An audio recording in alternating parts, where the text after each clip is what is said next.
Hey everyone, welcome to Virtual Image Out, and thank you for watching Breaking Fast. And I also just want to remind everyone that all our films are eligible for the Audience Awards. So make sure you vote for this film, and we want to know your opinions. And we are fortunate that we have a few people from the film to join us for a Q&A. And let me introduce them to you. I'd like to bring in Mike Mosallam, who is the writer and director of Breaking Fast. Hi, Mike. Hi, how are you? I'm good. Thanks for joining us and calling in the herd, the Yes, team thanks to so join much us. for having us. What an honor to be here. Thank you so much. It's more of an honor for us, so don't worry about it. Also joining Mike are actors. The first actor is Patrick Sabongui, who plays Hassan in the film. Hi, Patrick. Hi, Michael. Good to be here. Thanks for joining us. Pleasure. And also the lady who plays Mama. Please welcome Rula Gardenier. I'm going to say it in French again. It's I'm okay. sorry. Just say it whichever way, as long as you call me. Call me what you want to call me, as long as you call me. Unless you call, I called you. And joining me today to co-host is our ImageOut volunteer, Joey Moser. Hi. Hi, Joey.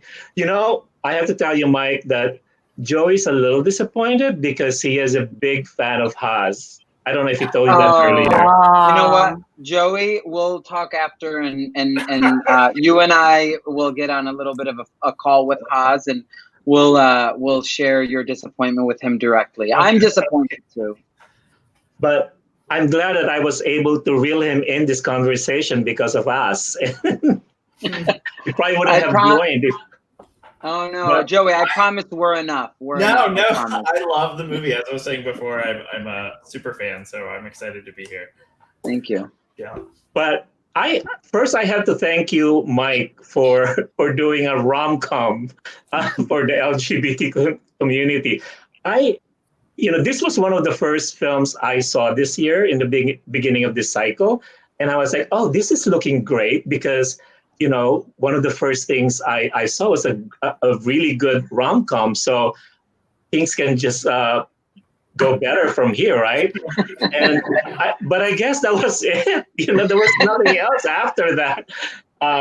So is this your first film? It's my first feature, yes. Your first feature. Mm-hmm.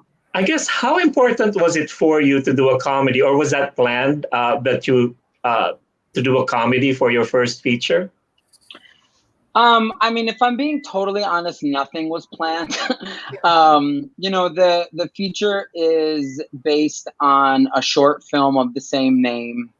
And that film has a very sweet, almost naive tone to it. It's a very sweet relic of a film.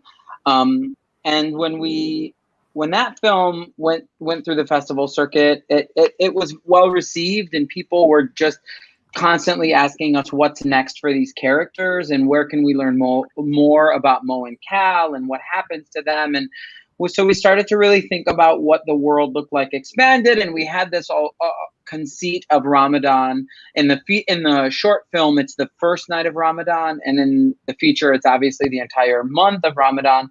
So throughout that, I just really started to think about how we as humans, but specifically how we as Arabs, we as Muslims, or we as members of the LGBTQ community learn how to love and learn how to accept and receive love. And so much of the things that I've learned are things that I've watched on film and TV from like Julia Roberts, but there were no Julia Roberts rom-coms that looked like me. So I kind of really wanted to create one. And so I constantly kept asking myself, if Julia Roberts were a gay Arab Muslim man who lived in West Hollywood, what would she be in? And she would be in Breaking Fast, and her name would be Haas Sulaiman. I heard your fascination with Julia Roberts from another programmer. I think it's the Atlanta people were talking about it. There you are, Rula. I got cut off. thought I don't you- know what happened. Sorry about that. I thought you weren't enjoying my company, and you just laughed. I'm like, oh my god, I should have pronounced her. I should have pronounced her last name properly. Wow. So, yeah. I'm so sorry. I honestly don't know what happened there. No, but I heard from the Atlanta people about your fascination with Julia Roberts to the point that you said you're okay to get, I'm not gonna to get the C word to go there if you're okay to get COVID if you could go there. I was like, I never used the I was C like, word in referring not- to Julia Roberts. Mike, I haven't heard this Oh my story. God. I think, unfortunately, here's the thing. That is the worst part of the story. The best part of the story is that the folks in Atlanta are probably the closest I'll ever get to her. So I was really hoping they would somebody in Smyrna, Georgia would make an intro because I still have high hopes that Julia and I are going to meet and become best friends. Oh. So that will be some kind of connection, right? So anyway, going back to comedy. Amin is here to join us. So You know what? Yay. Yay! hey, Amin. Hi. Please welcome Amin El Gamal, who plays the role of Sam in the film. Okay, there you are. You want to unmute yourself though, so. So Mike, is it easier to do comedy? Is that why you did it, or? Easier. Because a lot of people are challenged in doing comedy, and I guess that's the reason why we don't see a lot of comedy, especially in the LGBTQ film industry. So, what is your feelings towards making a comedy versus drama? Well, I mean, listen, I think any actor here with us today will tell you that comedy is definitely harder to play and to play well. I personally come from a comedy sensibility. I think I like to lean into humor as a coping mechanism, humor as a way of creating bridges between people. I certainly have no problem sitting around and laughing in all of the most appropriate and inappropriate of scenario. But I also think, we are endeavoring to tell a story that could very well be very heavy-handed, or probably will immediately, when people hear that this is a movie about Islam and a movie about being gay, assume that those things are done in conflict. And immediately, spoiler alert, obviously they are not. I know, Michael, I gave away the secret. But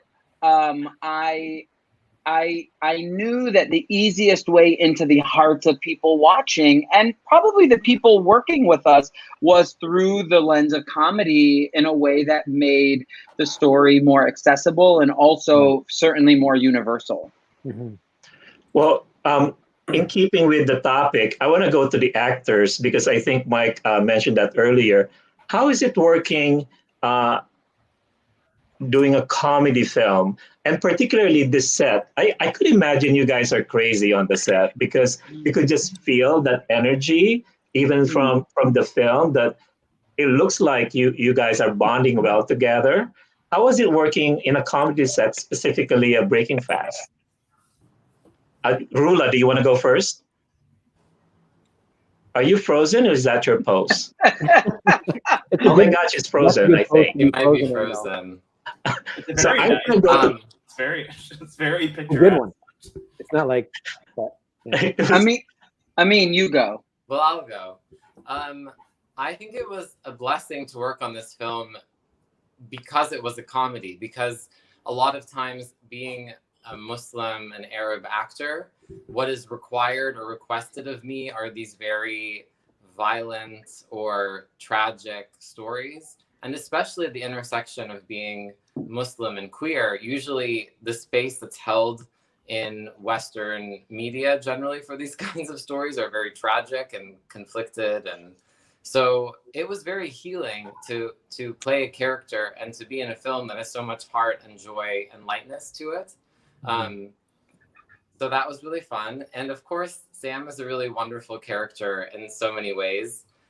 Playing the funny best friend was really cathartic and really, really fun.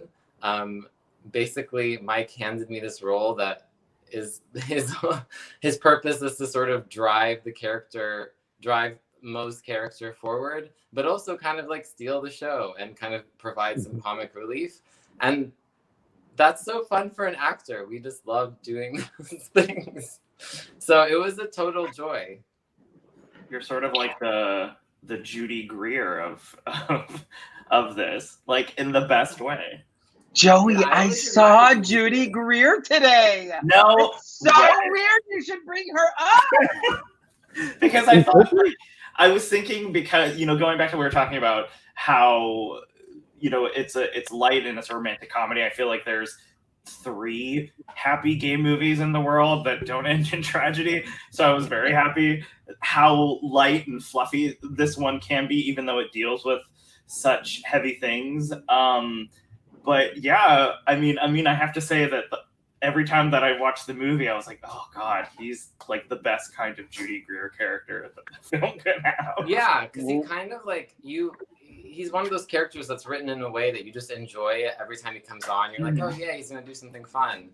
But also he turns that stereotype on its head of the gay best friend. Like a lot of times gay representation, in the 90s or earlier, was kind of the sassy friend that facilitates the heterosexual couple getting together. And they weren't necessarily, they were sort of like court jesters in a way. Yeah. And I feel like Sam takes the best of those qualities of those kind of characters, but then also he's grounded as a real human being. And I have to give Mike a lot of credit in the script for giving him more depth and wisdom that kind of grounds the wacky humor. You bring like sort of, there's a real dignity to Sam, especially in the scenes later when Mo and Sam have their fight. Like you have that line, not everything can be your way, your parents' way, or even your God's way. So I love that even though he is the best friend, he's not a stock character. You have so much richness. No, and like any truly good friend, he's not an enabler. Yeah. Yeah. I will say about Amin, Sam was absolutely my favorite character to write and the scariest to cast before we had gone into the casting process. And Amin was the first Sam we saw, and truly in my mind the last. He walked into the room perfect and only got better. Thank you, Mike. What about if I could just jump on in terms of in terms of the experience of being on set and this being a comedy, what stood out for me was the lack of transition that the actors had to make from themselves into the character. As Amin said, a lot of times, folks who look like us who are on set, we could be at Crafty, having a chat, making jokes, and then you have to step into character and you have to get very solemn and very serious and dark. And so there's this disconnect between like the snack counter and the set that kind of didn't exist here.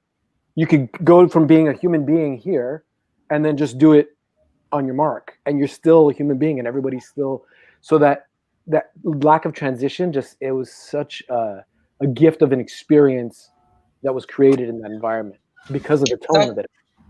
Such a good point, Patrick. To piggyback off of that, the actors that were cast had less of an issue with the issue that I found in the casting process, which was most of the Arab actors that we saw for this had the hardest time allowing themselves or giving themselves permission to be funny, to be light, to be sort of how they are at the Crafty station. It was almost like they were like, wait, it's what you're asking me to do is actually not normal. And I was like, I know, I get it, that we're not asked to do that typically, but in this film and in this space, that's kind of why we're here. And it was actually, for people to go back to sort of a version closer to themselves was actually harder for a lot.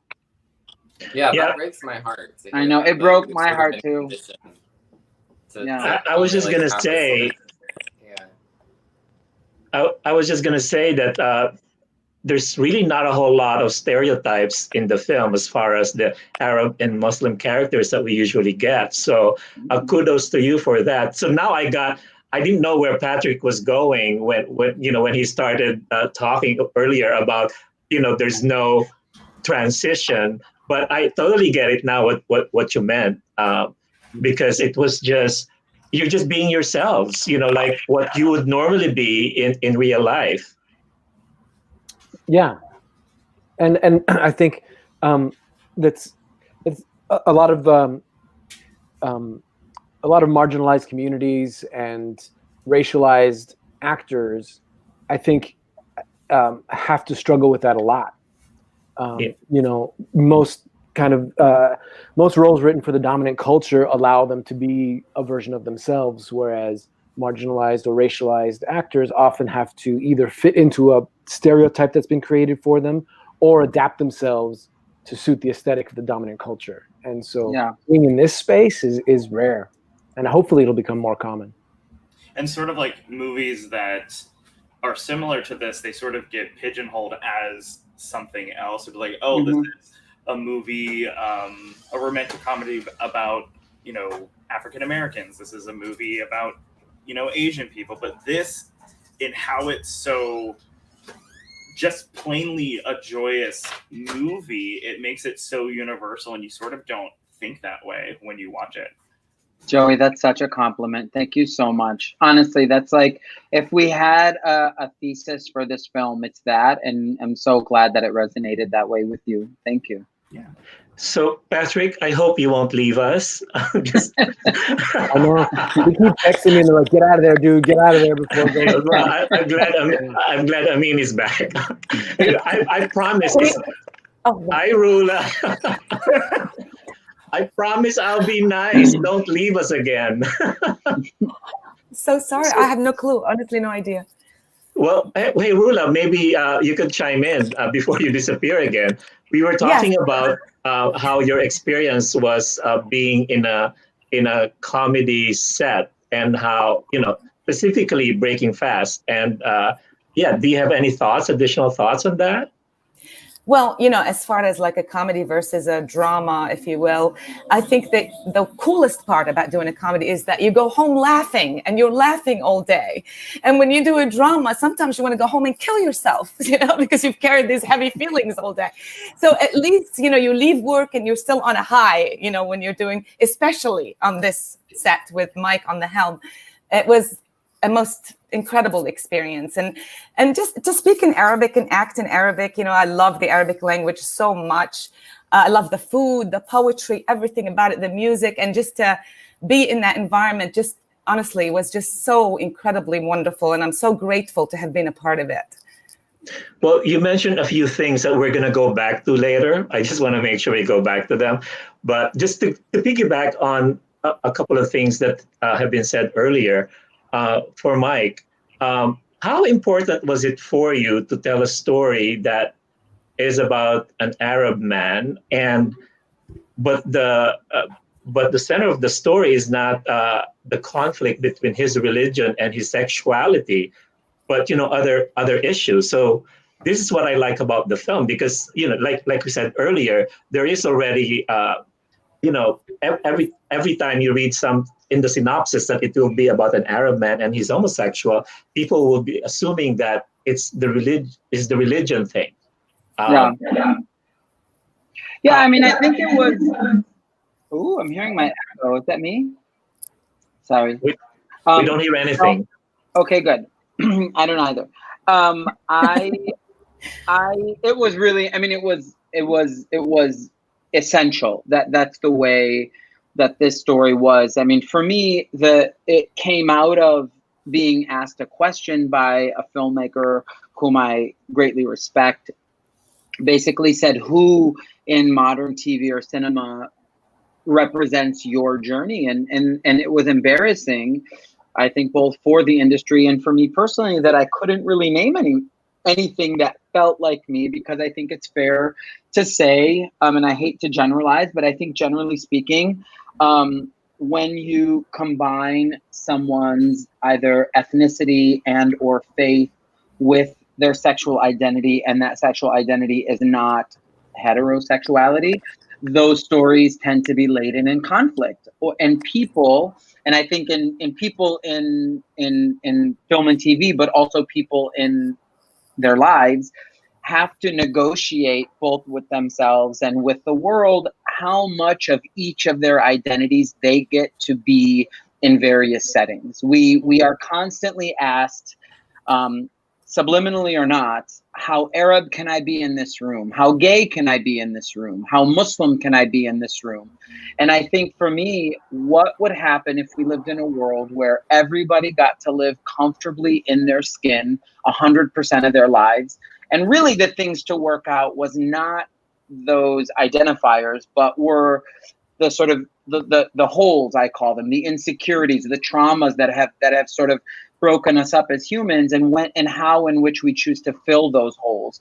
So I mean, it's tired. It's a tired trope, really, to talk about the conflict between someone and their faith and their sexuality. For me, and I recognize that I say that from a place of privilege, but for me, it was I wanted to explore a world where that was not the central conflict.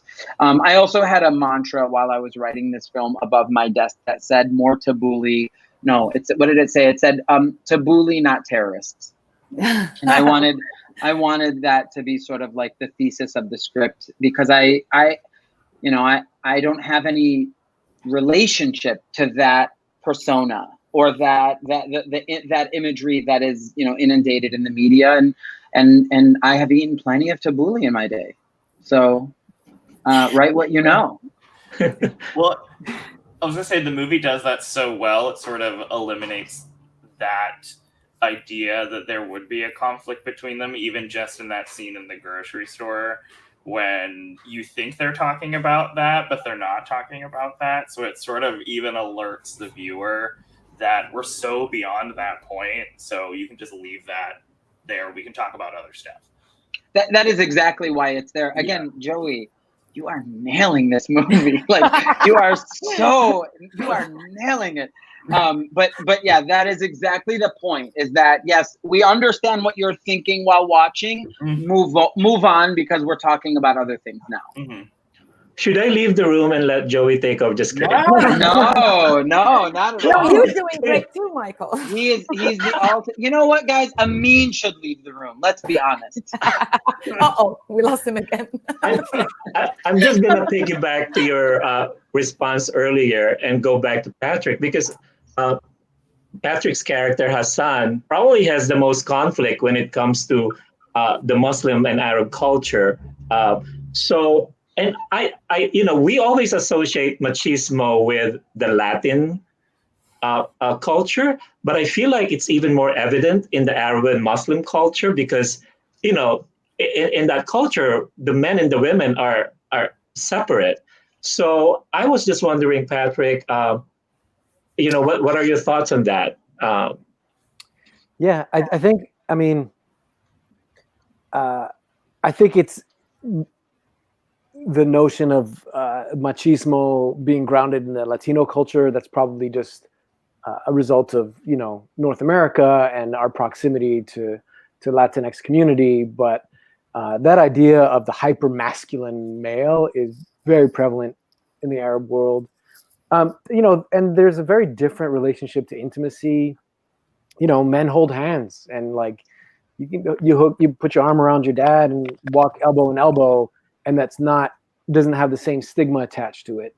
So there's a lot of nuance and subtlety within that macho identity. And yeah, like you said, there's definitely a gender divide, and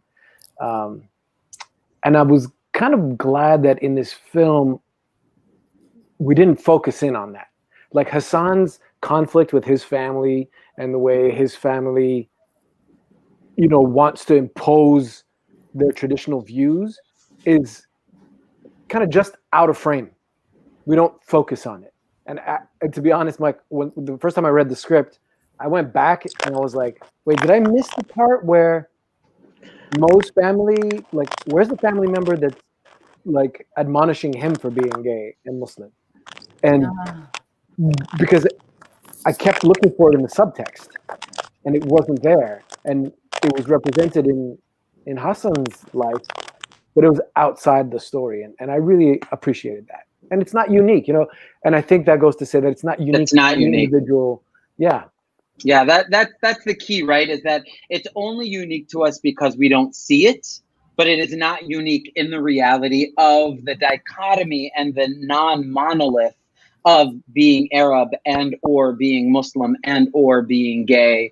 It's so funny, Michael, and I don't fault you for this. And I think there have been plenty of stereotypes, and there have been plenty of sort of outlets that have uplifted this idea that men and women are separate, and perhaps maybe that the women within the Arab culture are subservient to men. And I don't fault you for thinking that. I understand that we as Arabs sometimes don't do a great job of reclaiming our own narratives. But what was really important to me was that any woman featured in Breaking Fast looked like the women that raised me or that I grew up again. And those women were strong, were tough.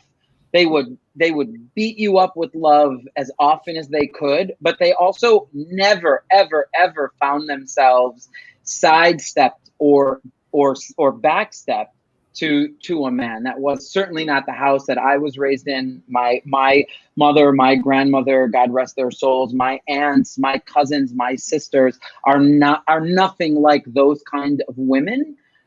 So it was really important for me to have a very strong female presence, and thank God for Rula, who really understood that and was like, let's do this. Mm-hmm. That's probably a good segue to Rula, because my next question is, because Mama is just so supportive of her gay son, that it's not really an issue. And how important is it for you to represent that, Muslim woman, that Arab woman that, is not bothered by the sexuality of the son, and that it's most important for you for your son to be happy? Yes. Mm-hmm. Well, because it's a human story. It's not he's not taking responsibility for all of the Muslim world and all of the Arab world and all of the gay world. He's just literally telling a story that, because of its specificity, is easy to be a universal message, right? Like of love and acceptance. Because I know that people say Arab and Muslim, but I've lived in many countries across in my life, Europe, the Americas. All cultures have these ranges. All cultures have these religious expectations and the religious identities clashing with one another. I think ultimately it's the human story. Like once you're accepted by your family, really you can conquer the world. You don't need acceptance from the world. You need acceptance from your inner circle, from the people who love you. That's all. And then he can go and examine himself under the auspices of being a human, and not definitely with the umbrella, I'm an Arab, I'm a Muslim, I'm a gay, I got to represent everything. I'm a person, I'm a human being. Here's the story from my perspective. And honestly, again, I love that people ask actors this question about, like, what does it mean? Well, it means doing right by what's in the script, doing right by the story, loving the character you're playing and representing her in a way that she's meant to be represented. And that's all. And like I said, I think that the beauty of this film is it's really not a Muslim, gay, Arab story. It's a universal story of a family that can be from anywhere. Whether the Catholic and Irish and they're grappling with the fact that their son is gay, or that the Catholic and Irish and accept their son gay completely.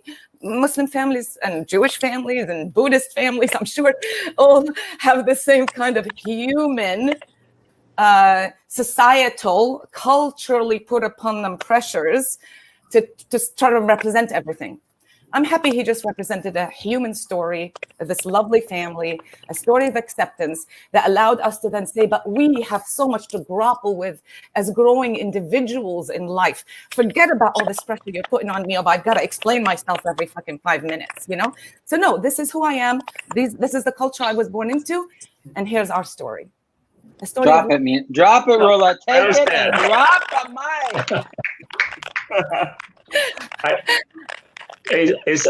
Okay. Is Amin? You're not frozen, are you? Okay. I thought we better ask Amin something before he goes in that revolving door of his internet connection. So I'm pretty sure he's frozen. I think. Yeah, he's frozen. No, he's not. His eyes moved. أمين فيك تسمعنا؟ سمعنا يا ولد. يلا حبيبي. It's very distorted and I'm having some tech issues. I'm not sure what the problem is. Honey, there you go. Sweet guy. He really is the best human. He really is an incredibly beautiful man. This is so sad for us because he is such a great representative of this film and of himself and the human that he is and the actor that he is. It's a shame that he can't be here to say some things because he's just great. But I'll speak for him. What's the question? Let's wait and ask. Let's wait and see if he comes back. I've been trying to hold my adulation for his character and him, hoping we could catch him properly, but I guess it's not gonna happen. Yeah. There he is. Hey Joey, did you have something to say? I was gonna ask Rula sort of just a small question about Mama for a second because I wanted to know how hard it is for Mama to hold back her feelings for Hassan, because I feel like in the scene where earlier in the film, before Hassan breaks it off, you have this really lovely moment where you squeeze Mo's shoulder, and I feel like maybe she was holding back saying that she doesn't like him. So I was wondering maybe if you could tell us if Mama has a hard time really telling her son, you want him to be happy, you let him make his own decisions, but maybe he's not the right guy for you. Well, I think that she wants to give her son the space to discover what he needs to discover. So that is just saying, I'm here.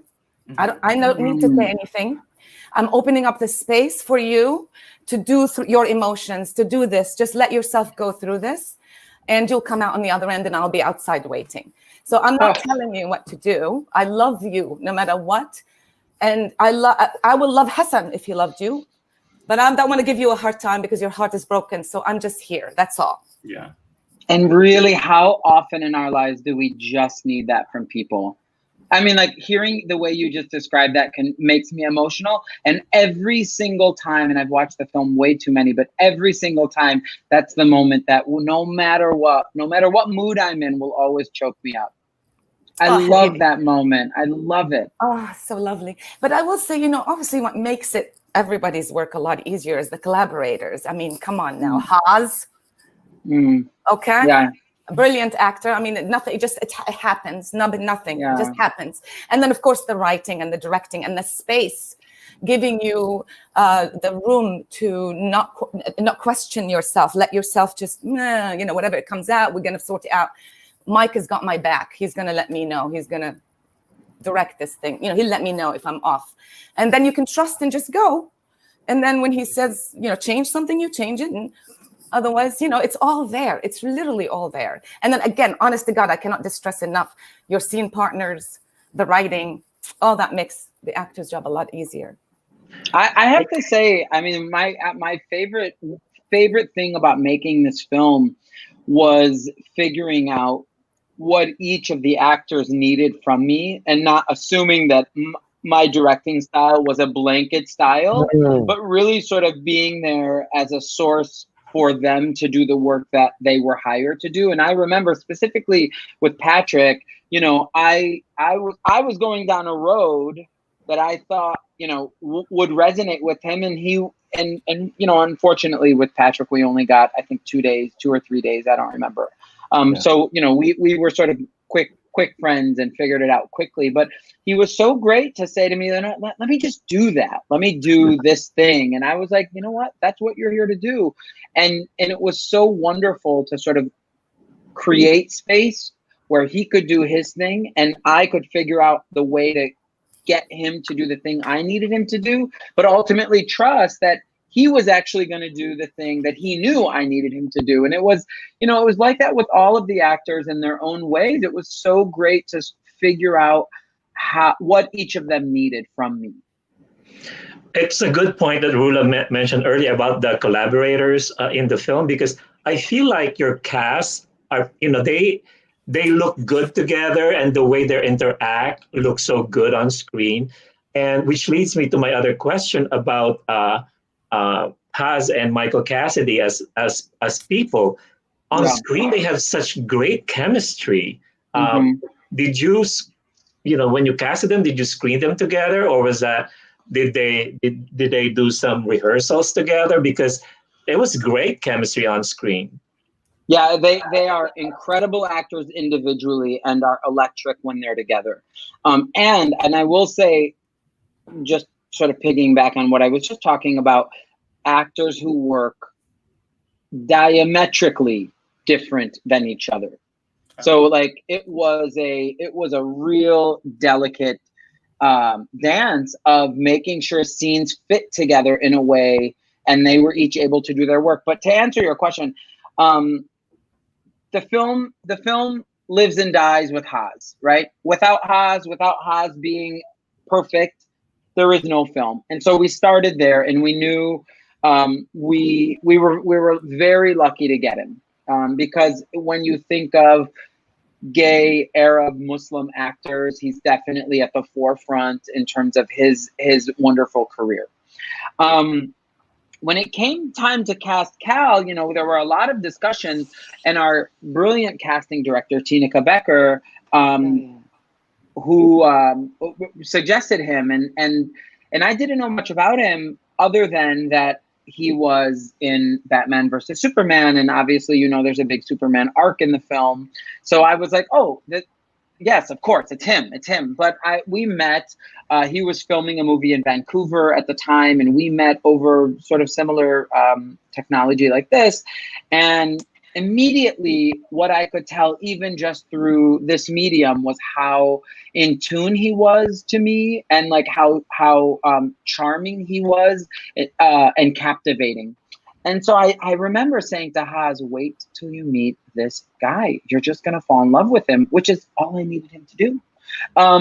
And we were very lucky. I mean, I'm primarily from the theater, and Michael has a big background in the theater, and Haz has done theater.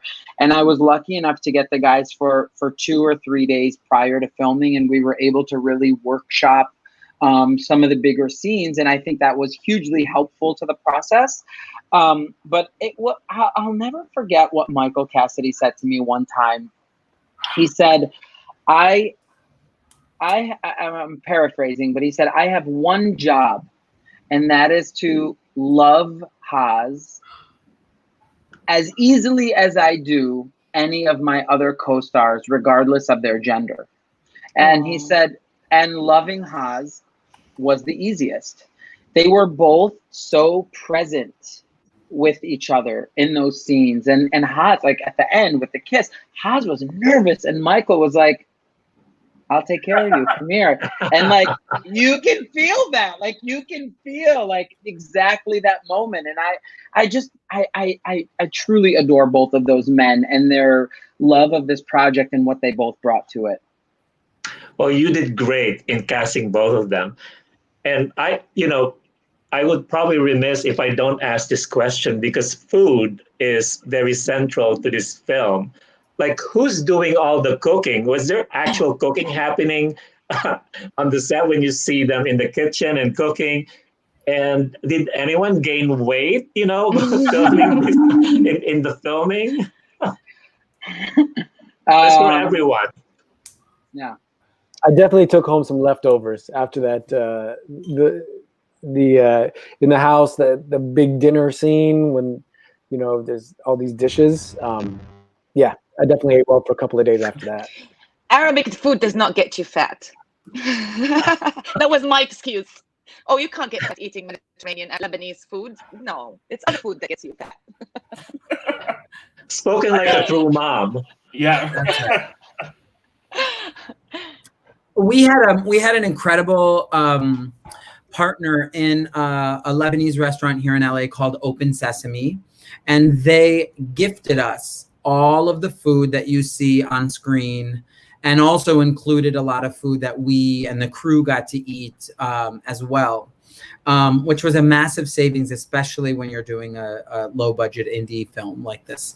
And also one of our producers, Sarah Bazzi, is a renowned cook. I have been lucky to eat a lot of her meals. So a lot of that food was stuff she would come to set and make right then and there. And I can assure you, you'll find a lot of waste on film sets, a lot of food left over.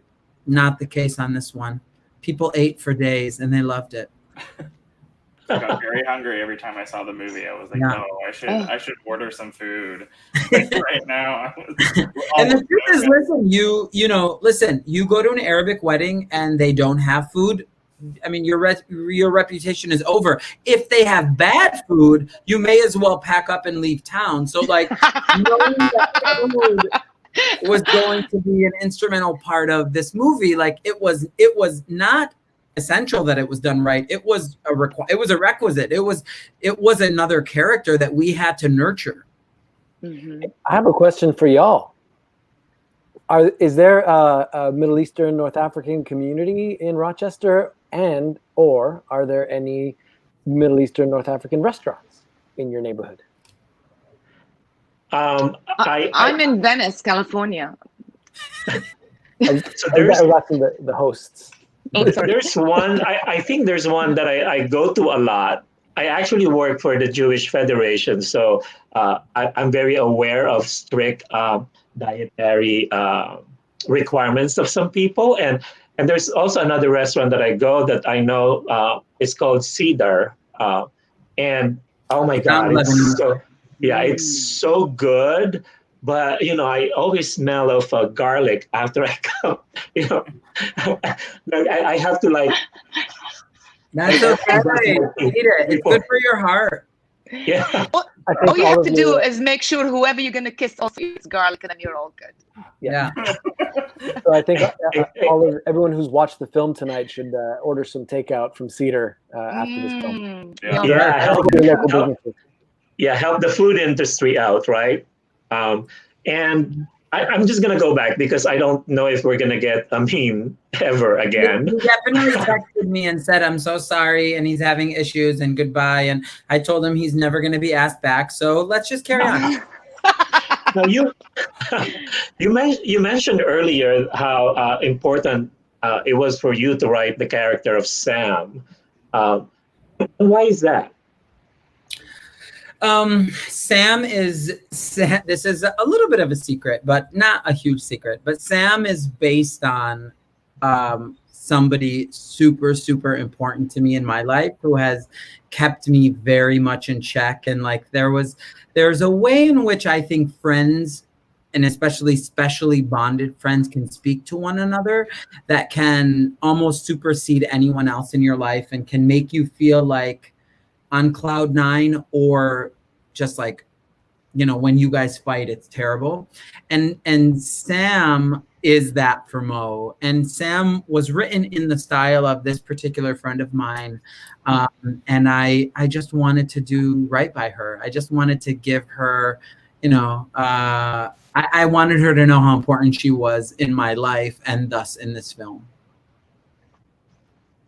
Well, I think Joey said it said a lot earlier when he mentioned about the character of Sam having this dignity in him. Mm-hmm. He's very dignified. But when he first came into the picture, I thought, here we go. The sassy best friend and all that. But there's so many layers to his character that you can't help but fall in love with him, because he's not only giving you all the funny lines and not making you laugh, but he also sharing a lot of wisdom And so, was it intentional that he's not really as I felt like the character of Sam isn't as deeply rooted in his culture compared to the other ones, or at least he's not observing much. I'm really happy that you asked this question, because I would argue that Sam, in fact, is very deeply rooted in both his culture and in his faith in his own way. And I think so much of the film is about the triangulation of experiences that we see with Mo, with Sam, and with Patrick's character Hassan, and how much, as I was alluding to earlier, about how much of yourself you negotiate out depending on what your life experience is. And Mo sort of is at the center of this triangulation, having sort of from a place of privilege really figured those things out.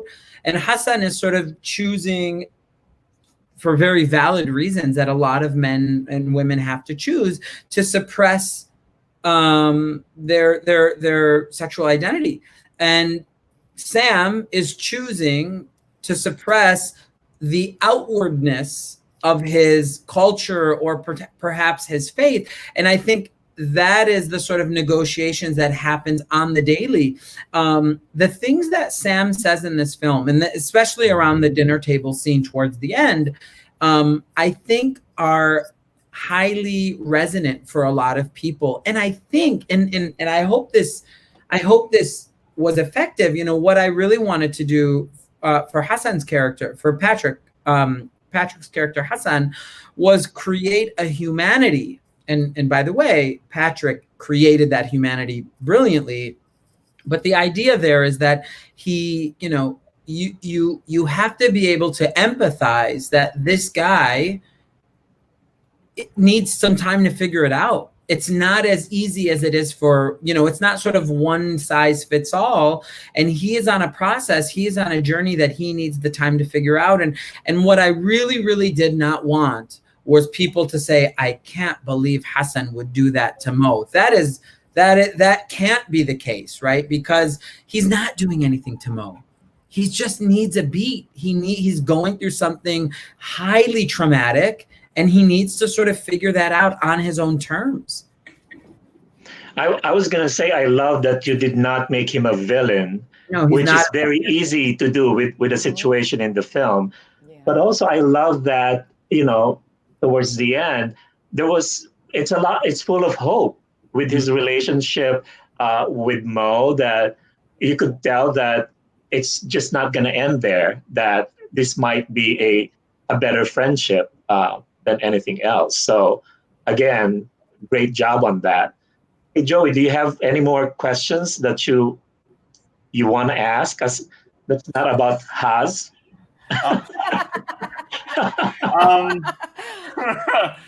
Oh gosh, I'm glad that you just brought that up, because I keep wondering what the relationship between Mo and Hassan is going to be now moving forward. I feel like it's at such a nice place that I could have a whole other movie just about how they hang out afterwards.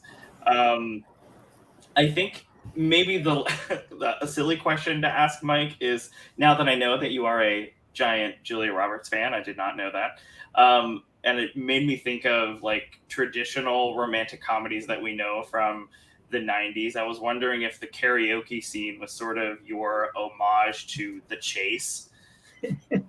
Yeah, I mean, like Kate Hudson running on a bridge somewhere, or to get to Matthew McConaughey. There's that scene in My Best Friend's Wedding where Cameron Diaz is like totally gets the guy that way, and yeah, I mean, I think like, look, I needed Mo to do something so atypical of Mo, and I love that scene so much.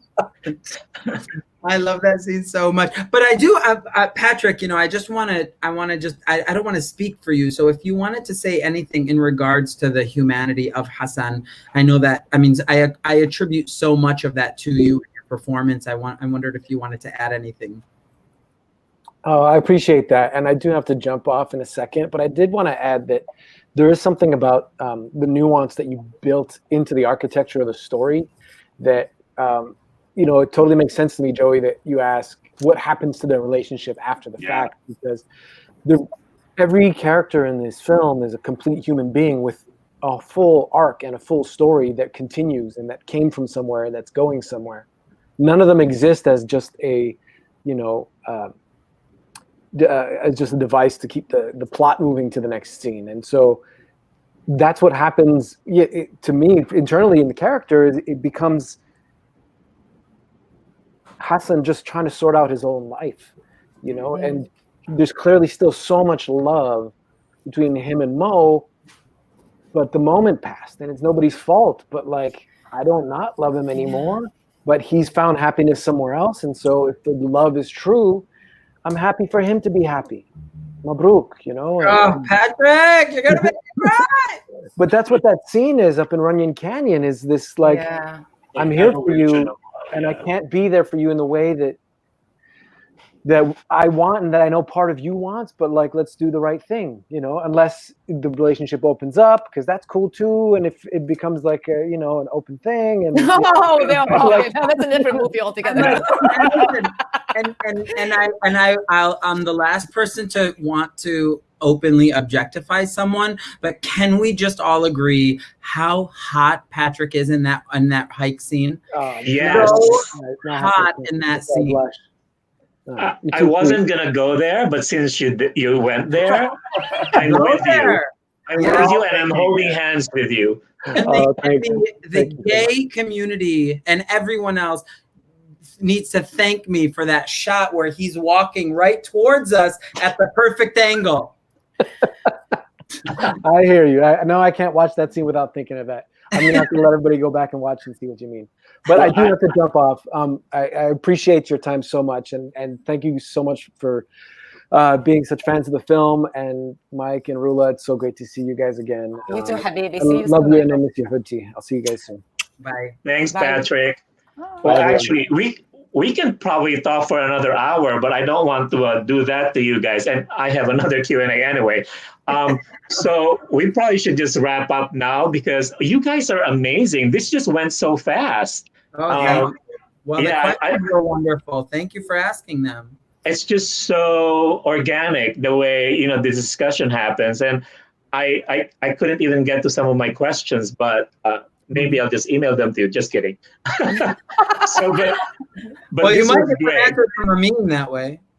Yeah, but this is great though, and even with all the technical difficulties that started with me. I think I jinxed this whole call.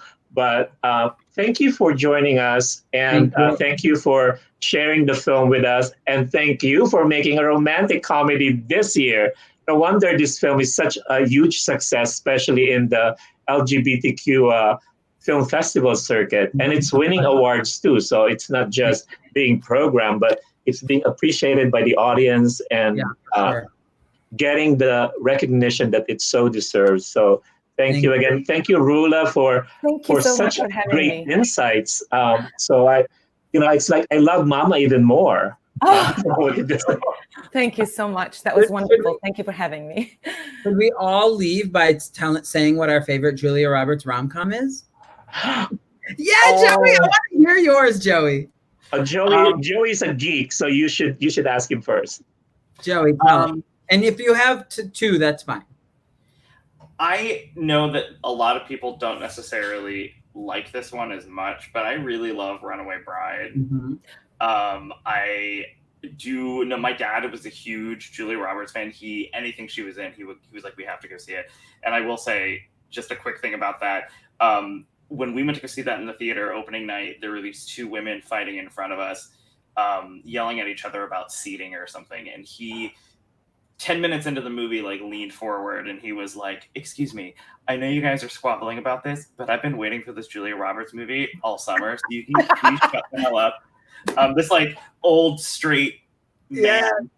So I love that movie probably for that reason. And I love My Best Friend's Wedding. She's amazing in that movie. I just rewatched it last week. So, but everything that she's in, everything. Yeah. What about How you, do you Mike? have time to rewatch things? I don't have time. But there's a lot I like. Julia Roberts. But I think I like Notting Hill. Oh, it's my favorite. Me Yeah. too. Me too. Not Yeah. Notting Hill and Pretty Woman, and definitely My Best Friend's Greek Wedding. My Best Yeah. Friend's Greek Wedding. No. I just Oh, wrote that's a new another movie.